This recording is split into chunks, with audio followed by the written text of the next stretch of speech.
आज दिनांक 25 मे 2013 दिनविशेष बौद्ध पौर्णिमा वार शनिवार। सिटी न्यूजच्या प्राईम टाइम बातमीपत्रात सर्व दर्शकांचं हार्दिक स्वागत करत मी आशिष बातमीपत्राची सुरुवात करतोय आपल्या आजच्या सुविचार मालेनं।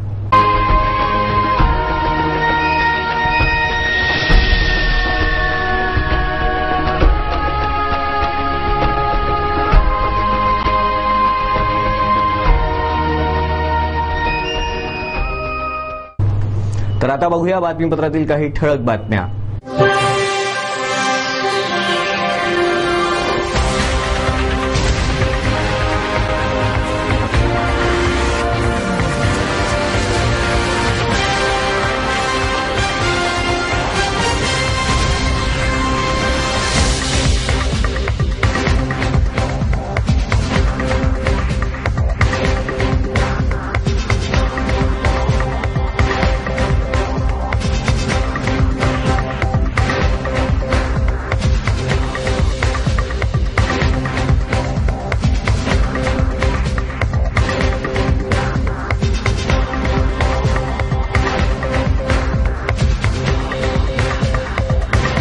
तर या होत्या आतापर्यंतच्या ठळक बातम्या आणि या ठळक बातम्यांचे प्रायोजक होते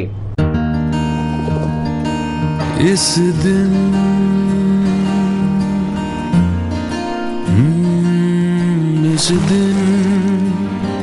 का सबसे सुहाना पल कौन सा है क्या कहता है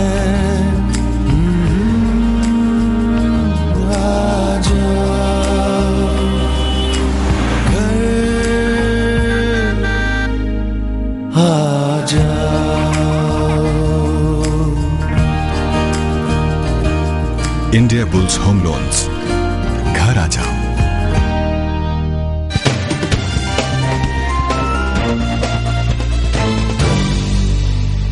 चला तर बघूया आता बातम्या विस्तारित स्वरूपात। आता बातम्या गुन्हेगारी जगताच्या अर्थातच क्राईम वॉच। शहरात मोकाट कुत्र्यांच्या टोळीनं हैदोस मांडलाय। ही मोकाट कुत्री मिळेल त्याचा चावा घेतात, दुचाकी वाहनांच्या पाठीमागे धावतात, तशी तक्रारही नागरिकांची आहे। नुकत्याच पॅराडाईज कॉलनी येथील हुजेफा अमर नामक 8 वर्षीय बालकावर ही 25 कुत्र्यांची टोळी चाल करून आली होती। या हल्ल्यात हा चिमुकला गंभीर जखमी झाला असून त्याला तात्काळ रुग्णालयात हलवण्यात आलाय। या मोकाट कुत्र्यांचा बंदोबस्त व्हावा अशी रास्त मागणी शहरवासियांची आहे। पैराडाइज कॉलोनी में कम से कम दररोज कोई ना कोई हादसे हो रहे हैं। ये कुत्ते 20 से 25 एक साथ घूमते और इसके पहले भी आरोग्य अधिकारी को हमने जाकर खुद लेखी में कंप्लेंट दी, लेकिन आज तक कोई उस पर एक्शन नहीं हुआ। ठेकेदार ने एक बार गाड़ी लाया भी तो सिर्फ घुमाया और लेके चले गए। इसके पहले भी दिए रिपोर्ट, पुलिस थाने में भी ये बच्चे की रिपोर्ट दिए गए, लेकिन ठेकेदार कुछ भी काम नहीं कर रहा। इसलिए हमारी आप सबसे विनती है कि महानगर पालिका जो कुंभकर्ण की नींद में सोई है वो जागे, ताकि ऐसे कोई हादसा ना हो। इस पर ठेकेदार पे पूरी तरह कार्रवाई हो। आज जो हादसा हमारे कॉलोनी के पैराडाइज कॉलोनी के बच्चे के साथ हुआ, ये 2-3 बार पहले भी हादसा हो चुके हैं और हमने कारपोरेशन को 2-3 बार कई मर्तबा कंप्लेन किए, लेखी कंप्लेन किए, सिटी न्यूज के माध्यम से कंप्लेन किए, लेकिन आज तक इस पर कार्रवाई नहीं हुई। एक बार सिर्फ कुत्तों की गाड़ी आई, उन्होंने घुमा के वापस लेके चले गए, लेकिन हम आज जो हादसा हुआ ये बहुत गंभीर है। इसको जो चोटें आई बच्चों को बहुत डीप है। हमारा ये निवेदन है कि जो रिस्पेक्टेड अथॉरिटी है उस पर कार्रवाई हो। हमने आज पुलिस कंप्लेन भी करे और हम ये चाहते हैं कि इसके लिए सख्त कार्रवाई हो, जो दोषी लोग हैं उन पर बिल्कुल उचित कार्रवाई हो। तर दुसरीकडे महानगरातील नितेश गॅस या इंडियन ऑइल कंपनीच्या घरगुती गॅस वितरकाकडून ग्राहकांना लिकेज सिलेंडरचा पुरवठा केला जातोय। सदरची तक्रार सुद्धा हा वितरक स्वीकारत नाही अशी तक्रार ग्राहकांची आहे। शहरातील नितेश गॅस हा इंडियन ऑइल या कंपनीचा एलपीजी गॅस सिलेंडर वितरकाकडून ग्राहकांना लिकेज सिलेंडरचा पुरवठा होत असून हे लिकेज सिलेंडर सुधारण्यासाठी केलेली विनंती सुद्धा सदर वितरक ऐकून घेत नाही अशी तक्रार एलपीजी ग्राहकांची आहे। हे सिलेंडर लिकेज होण्यामागे गॅस चोरी हे सुद्धा प्रमुख कारण होऊ शकते असा कयास या ग्राहकांचा आहे। या संबंधी ग्राहकांशी तक्रार ऐकून घेतल्या जात नसल्याने या गॅस चोरीच्या शंकेला वाव मिळत आहे. नुकताच हा प्रकार उघड झाला आहे. लिकेज सिलेंडरचा कधीही भडका होऊन मोठी दुर्घटना होऊ शकते. त्यामुळे संबंधितांनी याकडे लक्ष घालावे अशी मागणी होत आहे. बातमीपत्रात बघूया काही धार्मिक बातम्या. शनिवारी भगवान गौतम बुद्ध यांचा 2558वा जयंती उत्सव बौद्ध जयंतीच्या औचित्यावर डॉक्टर बाबासाहेब प्रतिमा स्थळ इरविन ते भीमटेकडीपर्यंत विश्वशांती रॅलीचं आयोजन करून करण्यात आला. डॉक्टर बाबासाहेब आंबेडकर व भगवान गौतम बुद्ध यांच्या प्रतिमेच्या पूजनानं आणि तसेच विभिन्न कार्यक्रमांनी हा बुद्ध जयंती उत्सव महानगरात उत्साहात साजरा करण्यात आला. बातमीपत्रात एक नजर टाकूया सामाजिक तसेच राजकीय घडामोडींवर.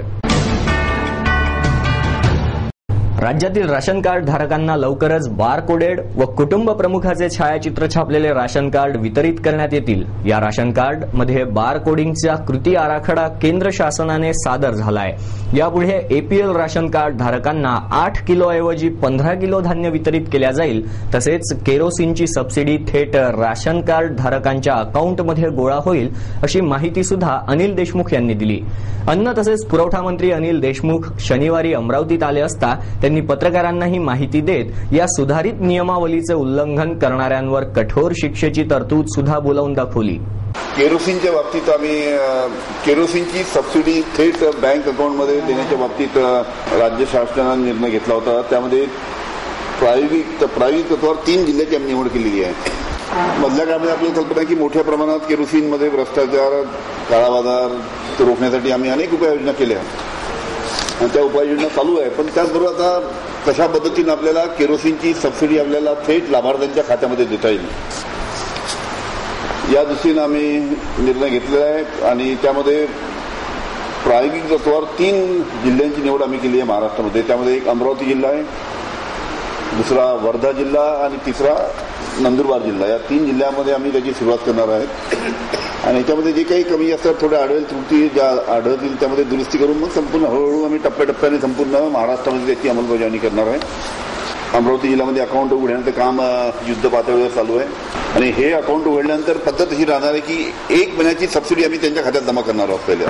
पण हे असताना एकच गोष्ट आहे की एखादा लाभार्थी आहे त्याचा समजा 10 लिटरचा कोटा आहे, त्यांनी 10 लिटरच्या ऐवजी फक्त 5 लिटर जर केरोसिन उचललं तर त्याला पुढच्या वेळेस 5 लिटर मिळणार. मग पुढच्या महिन्यामध्ये जेवढा तो कोटा उचलेल तेवढा त्याला कोटा मिळेल.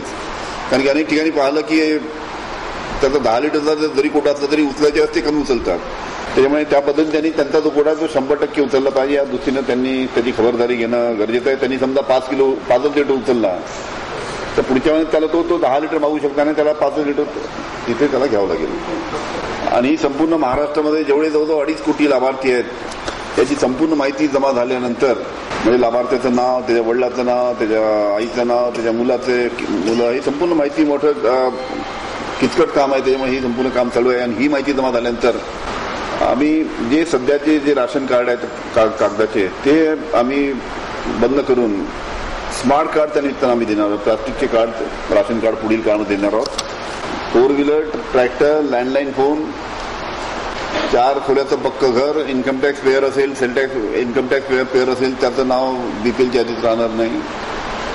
त्याच्या घरात जर 10,000 रुपये कमावणारा प्रतिमाह कमावणारा कोणी जर नोकरीला असेल त्याचं नाव बीपीएलच्या यादीत राहणार नाही. अशा पद्धतीचे निकष ही दलालाचा जो सुळसुळाट काही जिल्ह्यामध्ये आहे इथे तो झाला नाही पाहिजे. प्रत्येक जिल्ह्यात नाही झाला पाहिजे आणि असतील असे तुम्हाला माहिती आहे तुमचे लोक कोण आहेत त्यांच्यावर का तुमच्या एंटरटेन तुमच्या अधिकाऱ्यांनी तुमच्या खालच्या लोकांनी त्यांना केलं नाही पाहिजे पहिली गोष्ट. शुक्रवारच्या सायंकाळी भास या विषयावर प्रेरक नाटकाचं मंचन करण्यात आलं. बाबा व्यसनमुक्ती केंद्राच्या वतीनं या नाटकाचं आयोजन करण्यात आलं होतं. मानस रुग्णालय बाबा व्यसनमुक्ती केंद्राच्या वतीने शुक्रवारी क्रिझोफेनिया दिवस साजरा करण्यात आला. या निमित्ताने भास या विषयावर प्रेरक नाटकाचे सादरीकरण करण्यात आले. या नाटकाला महापूर हे नाव देण्यात आले होते.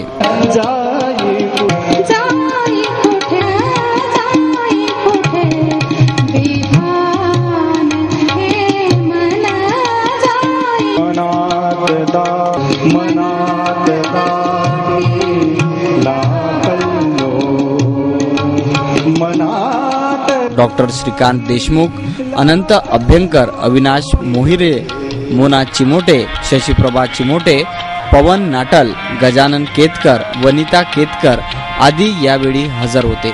तसं नाही हो, काय आहे, बळवंतराव चिडगुपकर हे नाव फार मोठं वाटतं. तरी तुमच्या बापाचं आय मीन तुमच्या वडिलांचं नाव मी अजून घेतलेलं नाहीये. अरे काका म्हणायला काय जीभ झडते तुझी? नाही तर चिडगुपकर काका हे आमचं घर असं रिकामं कसं हो? आम्हाला काय माहित, मुलखा वेगळा स्वभाव आपला. बर, आपण घरी कधी आलात? हा काय आत्ताच येतोय. 2 दिवस काय पत्ता होता आपला? मी तुम्हाला माझ्या आई वडिलांचा पत्ता विचारतोय. आणखीन कोणाचा पत्ता पाहिजे? काय हे चिडगुपकर काका, अहो तिघांखेरीज कोण असतं आमच्या या घरात? आता माया ती माझ्याशी लग्न करीन म्हणते, पण मी म्हणतो करणार नाही. आपल्याला असा जाम आवडली. अरे काय चालते म्हणता तिला, आधी मायाच म्हटली पाहिजे. गोविंदा, ए गोविंदा, ऐकलीत? ए गोविंदा. काय हे सासरे, हा तुमच्या डोळ्यात पाणी नाही? बरं नव्हे हे, अहो डोळे आले असतील ना तर गॉगल घालावा. अरे असती मला मुलगी तर खरंच तुला जावई करून घेतला असता. तुझ्या बापाला सांगितलं असतं, पण आजन्म ब्रह्मचारी राहिलो रे मी. सांगणार माझ्या बापाला? सर्किटच आहात तुम्ही. जरी गोष्टी उघडू नकोस. खरंच. आणि काका चेष्टा नका करू. हा यात्रेला गेलेत, लवकरच परत येऊ असं लिहिलंय त्यांनी याच्यात. आपण नीट वागला असता म्हणजे आई बापांवर इतक्या लवकर वानप्रस्थ श्रमाची वेळ आली नसती. शनिवारपासून जिल्हाधिकारी कार्यालयावर महाराष्ट्र टेलिकॉम कामगार संघटनेचं आमरण उपोषण सुरू केलंय. टेलिकॉम कर्मचाऱ्यांच्या मागण्या पूर्ण होईपर्यंत आंदोलन मागे घेणार नाही अशी भूमिका या आंदोलनकर्त्या कर्मचाऱ्यांनी घेतली आहे. आमच्या मागण्या नेहमी प्रलंबितच राहतात असा आरोप सुद्धा या कर्मचाऱ्यांचा आहे. कंपनीकडे आम्ही एकूण 5 मागण्या ठेवलेल्या होत्या. त्यापैकी कंपनीने फक्त आमच्या आजपर्यंत मग ते 3 मागण्यासाठी म्हणजे मंजुरी दिलेली आहे. अजून उरलेल्या 2 मागण्यासाठी आम्ही आजपासून दिनांक 25 तारीख उपोषणाला बसलेलो आहेत. एकूण जवळपास 100 ते 150 लोक आम्ही उपोषणाला बसलेलो आहे. तरी आज दुपारी त्यांचं कंपनी इंडस टॉवर लिमिटेड कंपनीचा CEO येऊन ते आमच्या चर्चा करणार आहेत. त्या चर्चेनंतर काय होईल ते बघता येईल. नसता आम्ही परत उपोषण कंटिन्यू करणार आहे. आमचे 5 मागण्या महत्त्वाच्या आहेत. एक तर आम्ही 24 घंटे ड्युटी करतो, पण तेवढी पगार आम्हाला मिळत नाही. ठीक आहे, त्याच्यामुळे त्याच्या पगारवाढ होत नाही. कंटिन्यू कंपनी सबवेंडर चेंज करून ठीक आहे लोकांची पगार कमी करते. जॉब सिक्युरिटी हे आमच्यापासून नाही. वेंडर चेंज झाला तर जॉब चेंज होऊन जातो लगेच. दुसरे नवीन माणसं येतात. वर्षानुवर्ष काम करून सुद्धा पगारवाढ आम्हाला मिळत नाही. ठीक आहे, त्याच्यानंतर आमच्यावर खोटे आरोप दाखल केले जाते कंपनीकडून. ज्या ठिकाणी काही चोरी झाली तर आमच्या मागे इन्क्वायरी केली जाते की चोरी तुम्हीच केली काम. हे आमच्या मुळात मागण्या होत्या. आज पण आम्ही कंपनीसाठी भरपूर काय केलं, पण कंपनी आमच्या त्याने आपण कंपनीच्या बरोबर आता पण आम्हाला घेतलं गेलं नाही. आम्ही एकूण 500 कामगार आहे, सगळे काम करतोय. त्याच्यामध्ये 150 कामगार इथे कामाला आहेत आम्हाला.